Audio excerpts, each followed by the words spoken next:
अस्सलामुअलैकुम, आदाब भाई। कैसे हो आप सब? उम्मीद है कि आप लोग बिल्कुल ठीक होंगे, अपने अपने घरों में खुश होंगे। पहले आप ये वीडियो देखिए, उसके बाद अब जब कुरान ही कह रहा है कि हजरत इब्राहिम ने बुतों को तोड़ा था, अब जब कुरान ही कह रहा है कि प्रॉफेट मोहम्मद ने कहा था कि अगर कोई यहूदी धर्म परिवर्तन ना करे, इस्लाम कबूल ना करे तो उसका सर कर सकते हो। तो जब ये ऑर्डर प्रॉफेट मोहम्मद सल्लल्लाहु अलैहि वसल्लम का था तो वही फलस्तीन और हमास कर रहा है। तो खुद कह रहा है कि तेरा इस्लाम बहुत कमजोर है। सनातनी तो कभी नहीं कहते कि मेरा धर्म खतरे में है, क्रिश्चियन तो कभी नहीं कहते कि मेरा धर्म खतरे में, यहूदी तो कभी नहीं कहते कि मेरा धर्म खतरे में, पारसी तो कभी नहीं कहते कि मेरा धर्म खतरे में। तो इस्लाम ही सिर्फ क्यों खतरे में आता है?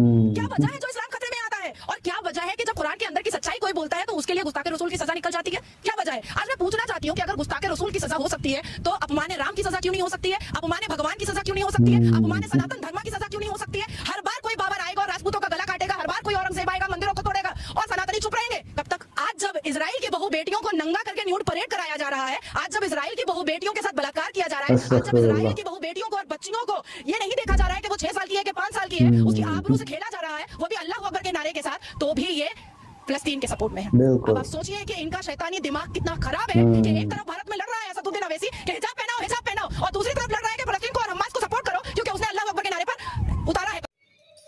झूठ बोलती हो। इस्लाम में कहाँ पे लिखा है कि अगर कोई यहूदी इस्लाम कबूल नहीं करता है तो उसका सर कलम कर दो? तुम पढ़ी हो क्या? झूठ बोलती रहती हो, झूठ झूठ फसाना फैलाती रहती हो। इस्लाम में हाँ ये है कुरान में कि इस्लाम की दावत दो, हक हक बताओ, सही क्या है गलत क्या है जिसे नहीं मालूम है। और अगर माने तो वो उसकी मर्जी, ना माने तो वो उसकी मर्जी है। जबरदस्ती नहीं है इस्लाम में। लेकिन यहाँ तो झूठ का फसाना फैला के रखे हैं कि जबरदस्ती है। हाँ, दावत देते समय हमारे नबी सल्लल्लाहु अलैहि वसल्लम के लोग दुश्मन बन गए, नबी सल्लल्लाहु अलैहि वसल्लम को कत्ल करने की साजिश रचे, पूरी कोशिश किए, तो फिर हमारे नबी सल्लल्लाहु अलैहि वसल्लम को अल्लाह तबारक तआला ने बचाए।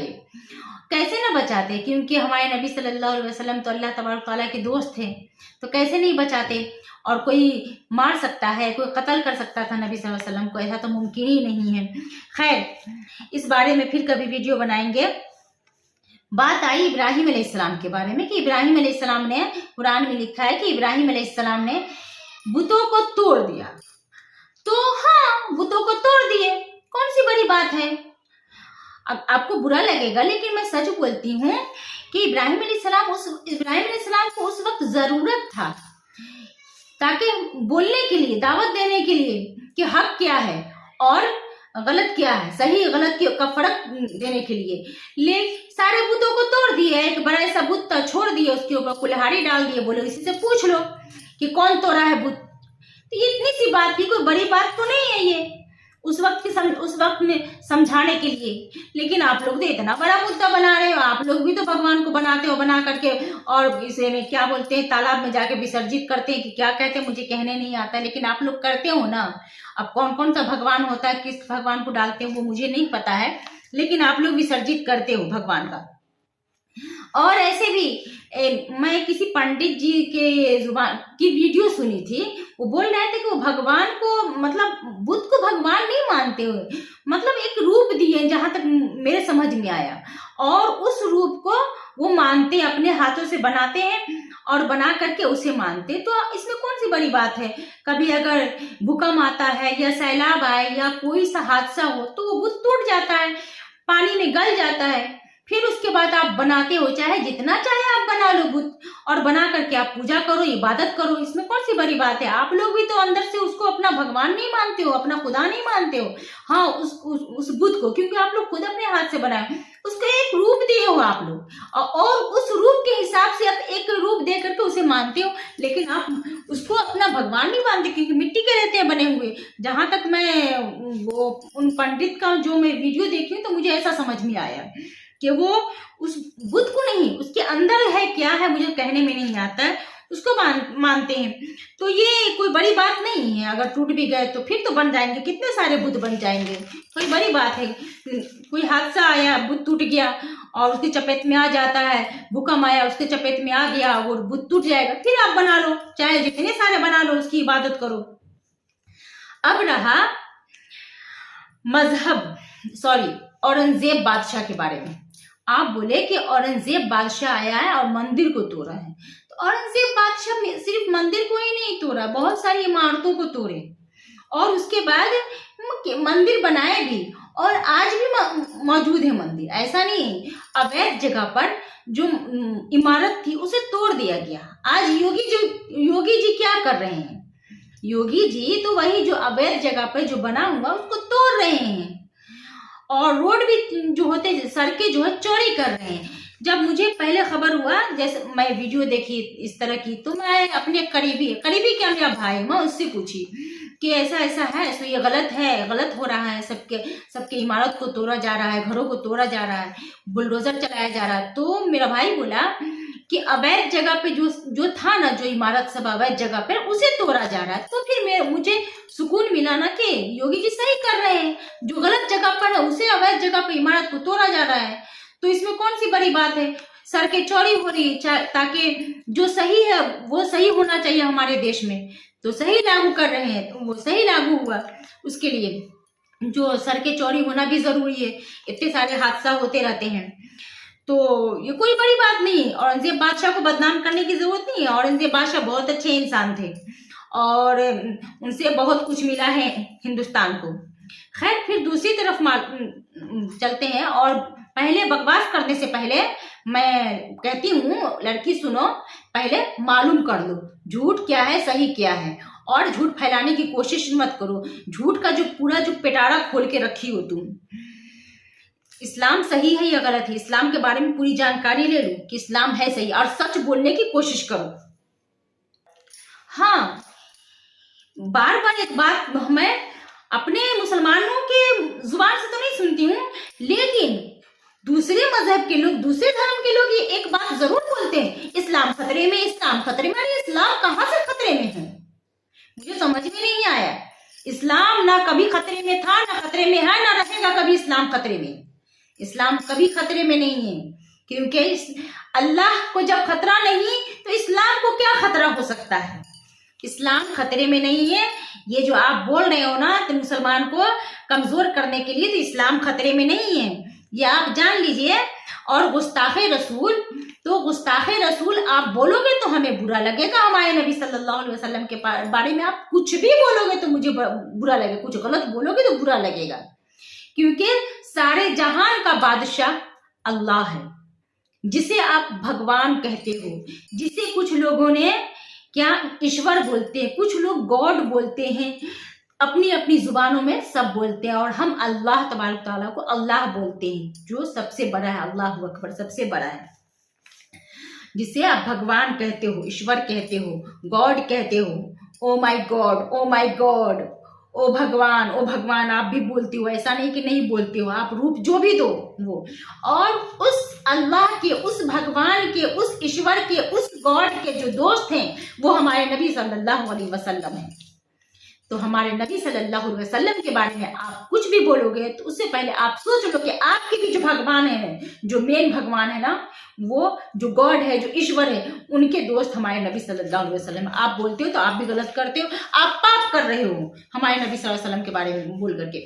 अगर कोई आपके राम के बारे में कुछ बोलता है, या किसी भगवान के बारे में कुछ बोलता है, अगर आपके भगवान के बारे में कुछ बोलता है, तो वो अपने अल्लाह के बारे में बोलेगा, क्योंकि आपका भगवान भी वही है, एक भगवान। उसके बाद आप जितने भगवान को मानो अलग बात है, लेकिन आप जो मानते हो, पंडित जी के जो जुबान से मैं सुनी थी ना, तो उस दिन से मुझे लगा कि हाँ, एक अंदर की आत्मा जो होती है, अंदर एक अलग, उसको आप भी पूजते हो, ऐसा नहीं कि नहीं, लेकिन आप उसको एक रूप दे दिए हो।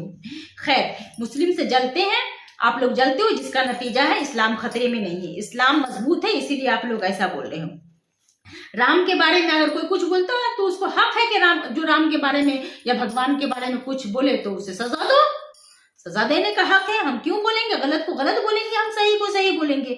हमारे अंदर वो दोगलापनी नहीं है। मैं मुसलमान हूँ, खड़ी मुसलमान हूँ, मैं दोगलापनी नहीं कर दूँ, बोलूंगी तो सच बोलूंगी, और वही बोलूंगी जो अल्लाह का हुक्म है, जो अल्लाह बोला, अल्लाह जो बोले वो नबी लोग किए, चाहे इब्राहिम अलैहिस्सलाम हो, चाहे मूसा अलैहिस्सलाम हो, चाहे ईसा अलैहिस्सलाम हो, चाहे हमारे नबी सल्लल्लाहु अलैहि वसल्लम हो, चाहे जितने नबी हो, बादशाह वो है, और बादशाह का हुक्म मानना जरूरी है। तो बादशाह का हुक्म नबी सब माने थे। खैर, ये आपके समझ में आ जाता तो आप इस तरह चोंचलेबाजी न करती। आप इसराइल के बारे में आप क्या बोली हो कि उन इसराइल की बहू बेटियों और छोटी छोटी 6-7 साल की बच्चियों के साथ बलात्कार किया मुसलमान? आप देखने गई थी क्या वहां पे? आप थी वहां पे क्या कि मुसलमान वहां पे गए थे? झूठ का पिटारा लेके बैठे हो झूठ फैलाने के लिए। कितने दिन तक झूठ चलेगा? सच सच रहेगा, झूठ नहीं, झूठ में ताकत नहीं, उसकी कोई बुनियाद ही नहीं, उसकी कोई हकीकत ही नहीं, ना वो अंधेरा है ना वो रोशनी है। झूठ कुछ भी नहीं है। झूठ का कोई वजूद ही नहीं है। तो झूठ झूठ ही रहेगा और सच सच रहेगा। फिलिस्तीन की मुसलमानों, लड़कियों, औरतों और लड़कों के साथ क्या क्या हुआ हो रहा है, होता आया, कौन नहीं जानता है, पूरी दुनिया जानती है। और जब अपने हक के लिए आवाज उठाए, अपने हक के लिए बोले, तो आप लोग आकर के उल्टा चोर कोतवाल को डांटे। उल्टा आप कह रहे हो कि मुसलमान जो थे वो लोग जाकर के उनकी बहू बेटियों के साथ बलात्कार किए, छोटी छोटी बच्चों के साथ। अरे वो तो खुद किए थे। आप सही से तहकीकात कर लो, सही से मालूम कर लो, सच्चाई पे चले आओ। सनातन सच्चा धर्म माना जाता है। अगर सनातनी हो तो सच्चा धर्म पे आ जाओ और सच बोलो। अब तहकीकात करो, क्या सही है क्या गलत है। मुसलमान मर्द गए थे उसके पास में और छोटी छोटी बच्चियों के साथ बलात्कार किए थे, वो लोग खुद किए थे और मुसलमानों का नाम दे दिए थे। झूठ फैलाने के लिए चले आते हो, आकर के बकवास करना चालू कर देते हो बेवजह बेबुनियाद का। हक पे चली आओ और हक बोलना चालू कर दो, चाहे वो सनातन में हो, चाहे कोई मुसलमान हो, चाहे हिंदू मुस्लिम सिख ईसाई कोई भी हो। सच बोलना शुरू कर दो, हमारा देश और तरक्की करेगा सच के साथ। और सबसे बड़ी बात कि मुसलमान जरूर खतरे में है, इस्लाम खतरे में नहीं है। और मुसलमान क्यों खतरे में रहेगा? मैं क्या बोलूं, मेरी वीडियो लंबी हो जाएगी। अगर मुसलमान शहीद हो रहा है तो भी उसके लिए फायदा है, तो भी उसके लिए फायदा है। हिंदुस्तान में अगर मुस्लिम अगर राज नहीं कर रहा है तो उसमें भी मुसलमान का फायदा है। आप सोचते हो किस लिए? क्योंकि आप इतना सताते हो ना क्या, और हम मजबूत होते हैं। जितना हमें सताओगे, जितना हमें परेशान करोगे, हम अल्लाह से और जुड़ेंगे। और क्या कहोगे आप?